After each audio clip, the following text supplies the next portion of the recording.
Welcome inside, getting loose with Leon, motor racing news and bets without access. You got your host, Big O, Leon Oliver, sitting alongside you at the hour of 9 a.m. on the East Coast, the year of our Lord 2025, March 29th here, as we get ready for a fun weekend NASCAR rolling into Martinsville.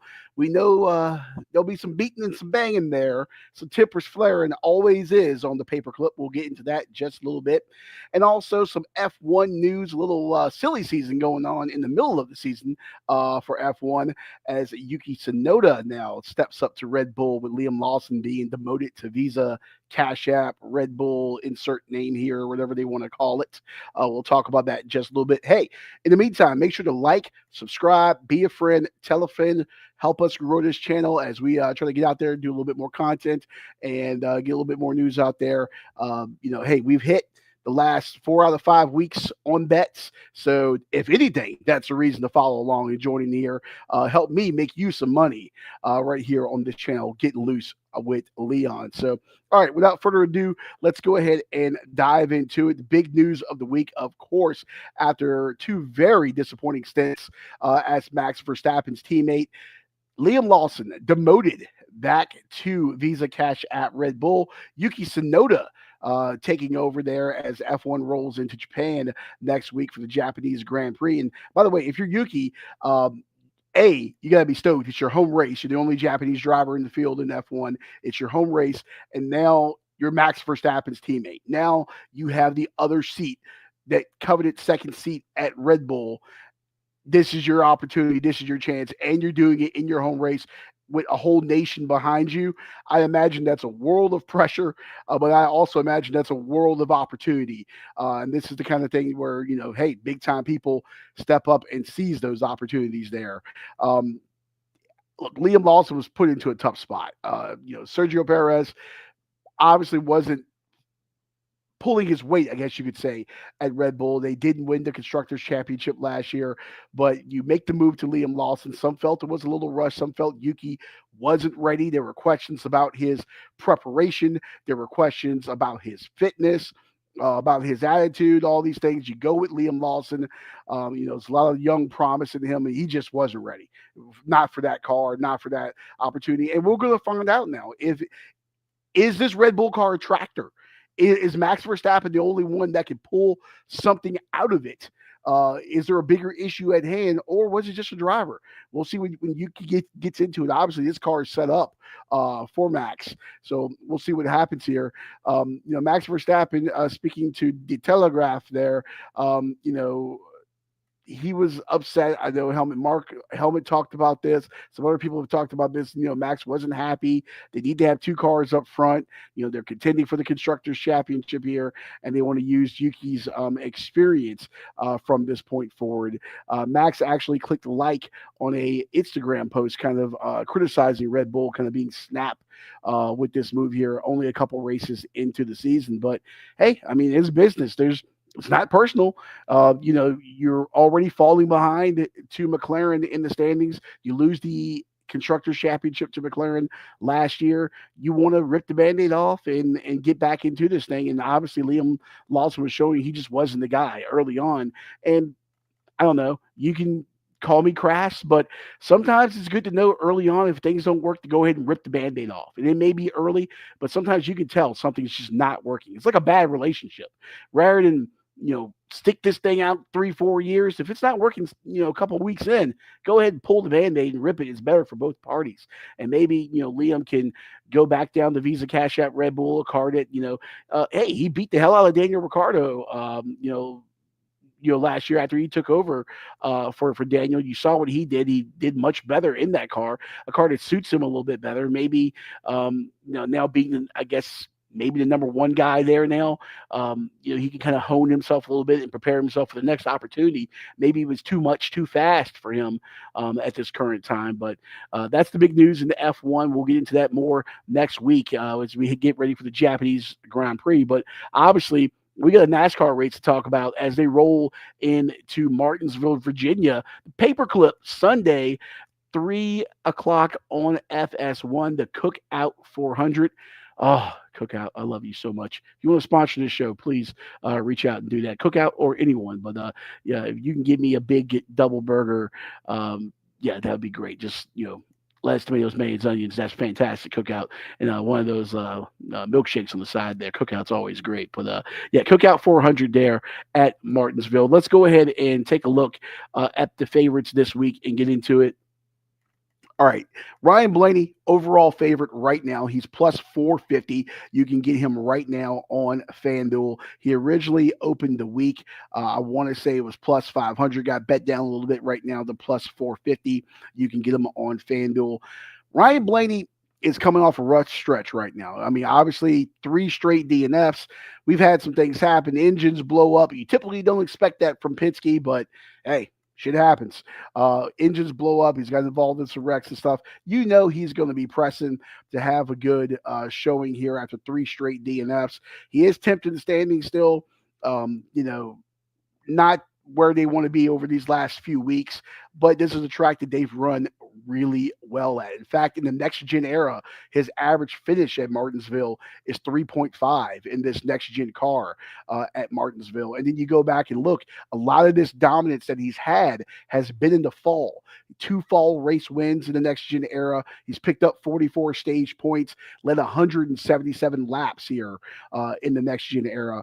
And he's got six straight top tens here at Martinsville. So clearly, if this is a situation where they're going to get things back on track, back on track, this 12 team, this is going to be a track where they can do it, where they're familiar. Obviously, they're a little bit more dominant in the fall.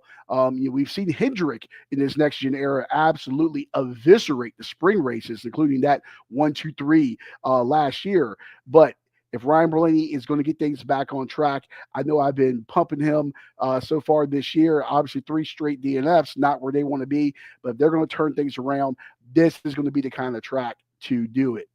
Speaking of turning things around, Denny Hamlin, I mean, I feel like no one's talking about him going into this week right now. And, Denny obviously not having the season that he wants to have right now, but this guy is the master at Martinsville, okay? This guy has 5 of those big ass grandfather clocks for a reason. He is simply dominant here. He's the most wins of any active driver at Martinsville. I still got a stat there on Miami on that graphic. You can disregard that. Stat team here forgot to update that, but that's okay. But you go back to Martinsville, Denny has led second most laps in the next gen era at this track. 461 laps he's led in the next gen car here, only behind Chase Elliott. He's got 5 wins here. This is a guy that's always dominant here. He's a guy from Virginia. Obviously, Richmond is his home track, but he drives really well at Martinsville here too. You can get him at plus 750 right now on BetMGM. That is a tantalizing number for me. So I definitely am putting something in on that with Denny Hamlin here. Also this week, we mentioned Ryan Blaney. Ross Chastain, top 10 for Ross is at plus 120. You can get that right now on Bet Rivers, plus 120 for a top 10 for Ross Chastain. Look, he's got 3 career top 10s at Martinsville. His average finish here is 9.7. And of course, we all remember 2022. We all remember the Hail Melon. This track is always crazy. It's always unpredictable, always lots of beating and banging and guys spinning each other. Who likes chaos? Ross Chastain likes chaos. Ross Chastain likes to initiate a lot of chaos. This is a perfect track for them to get things back on the winning track over there at Trackhouse. Not putting anything on him to win this week, but I do like a top 10. I think he'll be in the mix here at Martinsville. So you can get him right now at plus 120 on Bet Rivers right now. I did my long shot of the week, Josh Berry. Obviously, these guys riding high. They performed really well the last 3 weeks. You saw the Wood brothers and Josh Berry in victory lane a couple weeks ago. Now he's got an extensive short track background. These Wood brothers, of course, Southwest Virginia guys.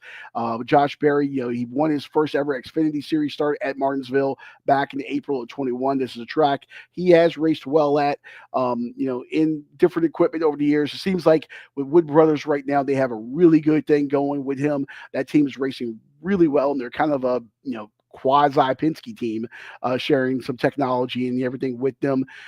This is a guy who I really like a long shot right now at plus 3,000.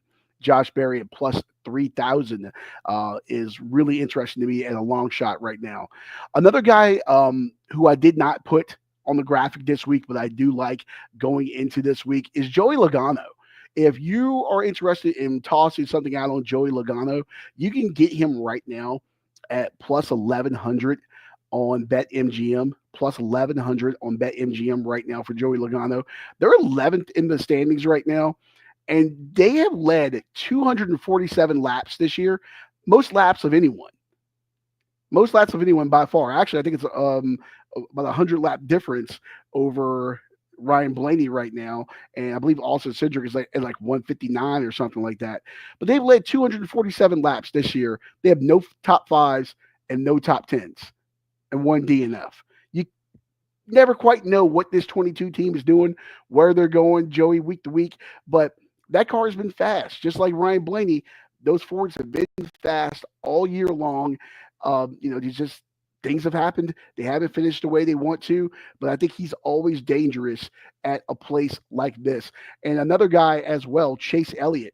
In this next gen era, Chase Elliott has led 515 laps at Martinsville, the most of anyone in this current era.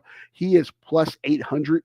You can get him right now on Bet Rivers, plus 800 on Bet Rivers right now for Chase Elliott. And we've seen Hendrick and that organization, their dominance, at Martinsville during these spring races. So something to keep an eye on there.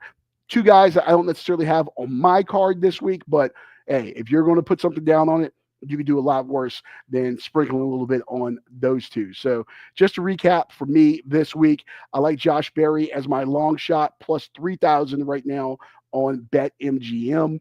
Give me Ross Chastain for top 10 at plus 120 on Bet Rivers. Ryan Blaney plus 450 for a win on FanDuel. And then, of course, the Commonwealth's native son, Denny Hamlin, plus 750 right now on BetMGM. So should be a good race. Should be lots of beating, lots of banging, lots of short tempers, lots of hurt feelings. I love short track racing, and I love the controversy that always comes along with it. So we'll see what happens in this half-mile paperclip tomorrow on FS1 at 3 o'clock. We'll be right back here next Saturday to talk a little bit about the upcoming weekend and get your bets ready. So until then, we'll see you on Getting Loose with Leon.